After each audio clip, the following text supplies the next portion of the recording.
ఒకవైపు భారత్ విజయ పరంపర కొనసాగుతుంటే మరోవైపు పాకిస్తాన్ జట్టు 2026 టీ20 ప్రపంచ కప్లో ఘోరంగా విఫలమైంది. సూపర్ 8 దశలోనే టోర్నీ నుంచి నిష్క్రమించింది. అలాగే ఇటీవల బంగ్లాదేశ్తో జరిగిన వన్డే సిరీస్లోనూ ఓటమి పాలైంది.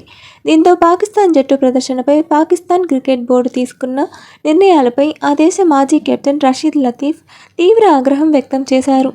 పీసీబీ పనితీరుపై ఆయన మండిపడ్డారు.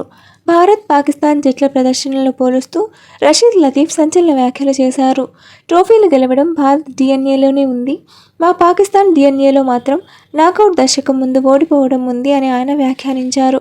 భారత జట్టు సాధిస్తున్న వరుస విజయాలు, ఐసీసీ టోర్నీలలో వారి అద్భుత ప్రదర్శన ఒక రోజులో వచ్చిన ఫలితం కాదని లతీఫ్ ప్రశంసించారు. దాదాపు 10 ఏళ్ల కష్టానికి ఇది నిదర్శనమని పేర్కొన్నారు. ఫైనల్ మ్యాచ్లో న్యూజిలాండ్పై టాస్ ఓడిన 250కి పైగా పరుగులు సాధించి ఆ తర్వాత వారిని అడ్డుకుని ఓడించడం అంత సులువైన పని కాదని, ఇది వారి ఏళ్ల తరబడి కృషి ఫలితమని అన్నారు.